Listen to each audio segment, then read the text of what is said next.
Welcome to Words with Willy, featuring Father Willy Crespo from St. Timothy's Episcopal Church in San Diego. I'm your host, Carl Streeter. Hey, welcome back to Words with Willy. I'm your host, Carl Streeter. I'm the church administrator at St. Timothy's Episcopal Church. I'm also the resident amateur theologian.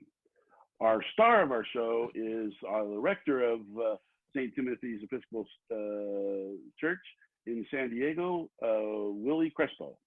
Nice to have you again, Carl. Welcome, everyone. Good. Welcome, good.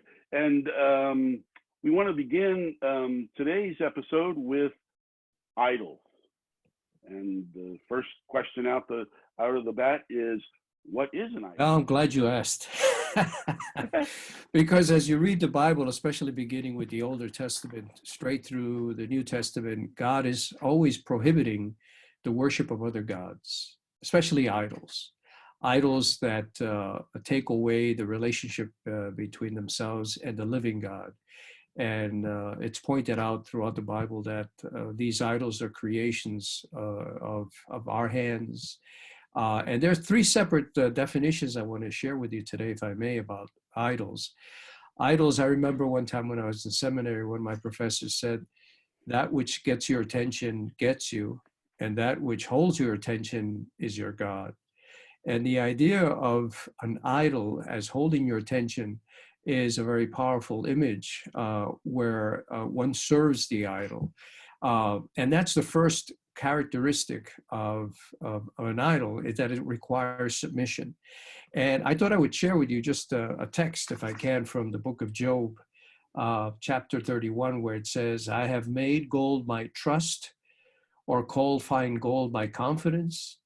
If I have rejoiced because my wealth was great, or because my hand has gotten much, for I shall have been unfaithful to God on high.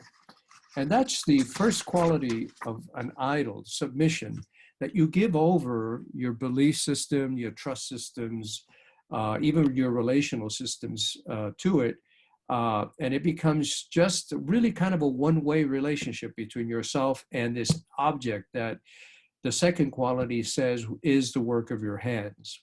And I just happen to have another quote here that I thought I'd share with you, which comes from the book of Isaiah. And he's talking about the work of our hands, the idols that God is really very upset about and constantly warns us against. He says he cuts down cedars or chooses a holm tree or an oak and lets it grow strong among the trees of the forest. He plants a cedar and the rain nourishes it. Then it can be used as fuel. Part of it he takes to warm himself. He kindles a fire and bakes bread. Then he makes a god and worships it, makes it a carved image and bows down before it. Half of it he burns in fire. Over this half he roasts meat and eats and is satisfied. He also warms himself and says, I am warm, I can feel the fire. The rest of it he makes into a god, his idol, bows down to it and worships it. He prays to it and says, save me, you are my God. And you can just sense the irony of this thing here, where something that's made from your hands, that has been chopped up and made for fire and help you cook your meal. And then you bow down to that particular piece of wood, the wood that's left, and you call it a god. I mean, there's something very, very ironic, very, very cruel, almost cruel to see that happening. And God rages against it. The third quality, and then we'll move on, is that it demands blood.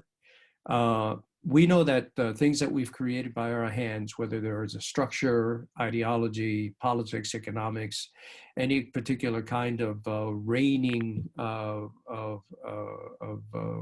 situations, comes from created man. And so it demands blood because it demands submission to it, just like the idol demands it. And so it says here from the book of Jeremiah, but your eyes and heart are not on your dishonest gain, for shedding innocent blood and for practicing oppression and violence. And so for the expense of the idol, for the intent of the idol, everybody else becomes superfluous. And then that means that it serves to undermine, oppress, and destroy everybody else who doesn't seem to have the same idol or worship as you do. Okay, well, that kind of leads me to our next question: is how is an idol different from worshiping God? Well, the That distinction there, yeah, the distinction there is that God is the living God. God of the Bible is the living God. We talked about that, I think, last week, where we talk about God is flourishing, emerging, becoming, constantly creating itself along with others. An idol is a standalone, and it's interesting that in the Bible it says, "You make it with eyes that do not see, with ears who do not hear, with arms that do not feel, legs that do not walk, a throat that cannot speak, and you become like the idols that you make."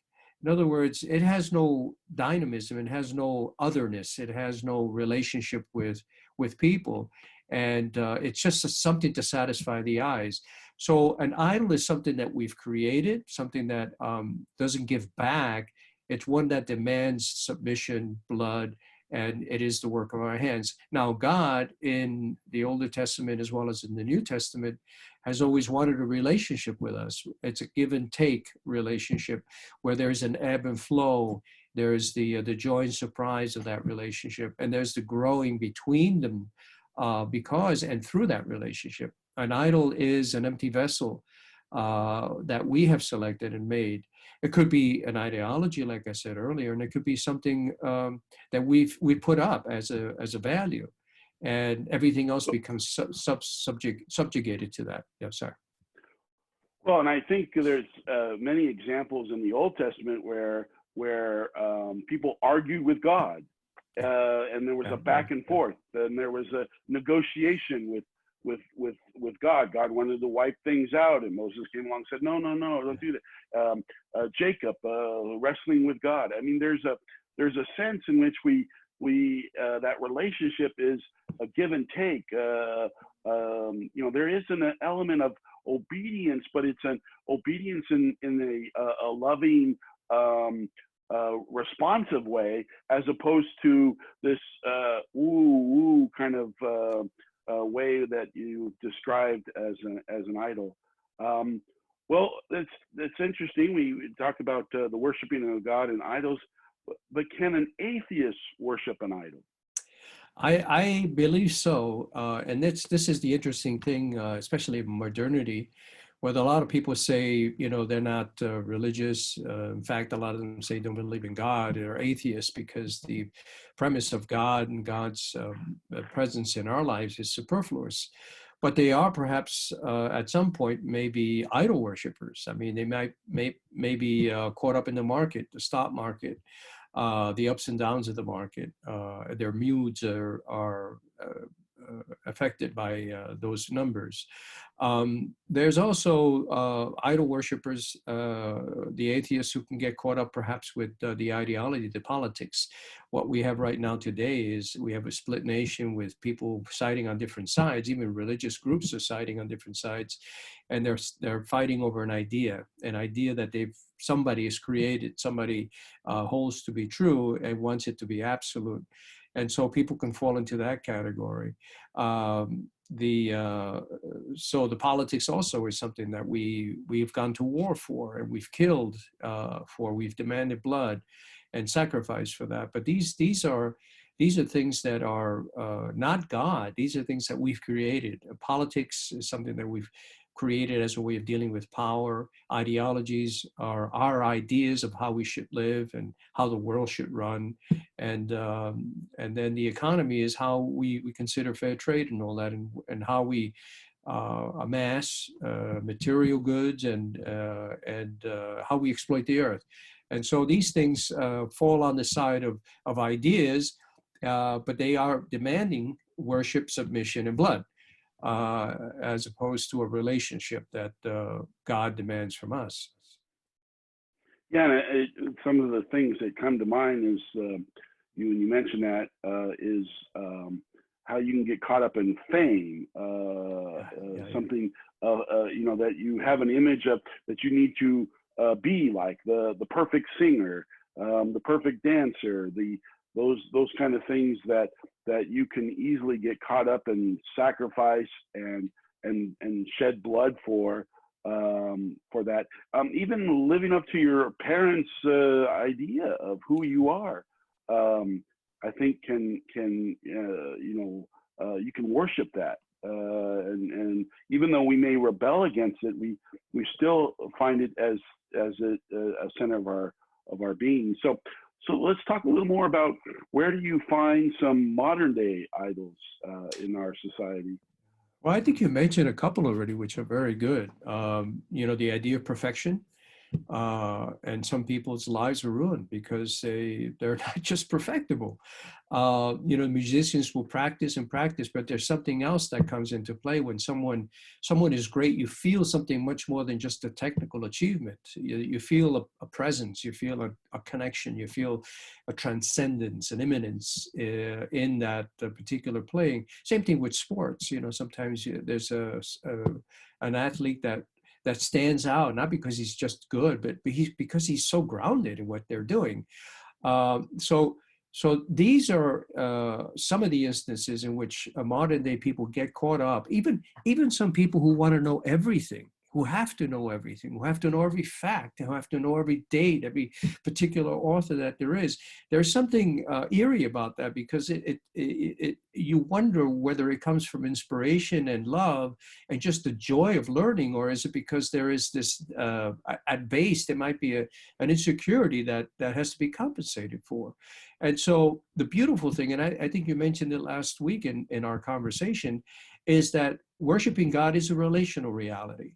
And we understand God through the way we relate with each other. And that's the give and take, that's the surprise, that's the unknowing, that's the spontaneity.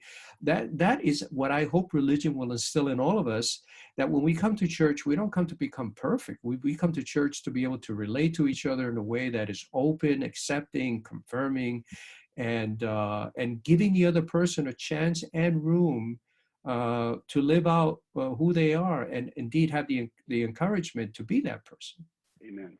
And so that will conclude our episode this time. And I want to remind you to like us, share us, and subscribe to our YouTube channel. I also want to mention that we have started something new where we haven't began these series with the previously on Words with Willy.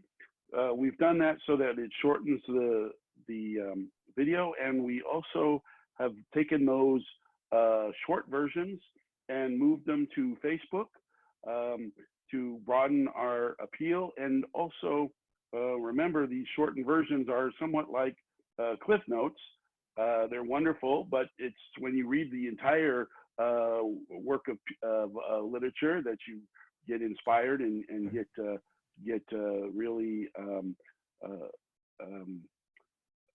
grounded in the thoughts of that entire piece. So keep with the full versions on YouTube, and remember, wisdom begins with wonder, vulnerability, and a good conversation.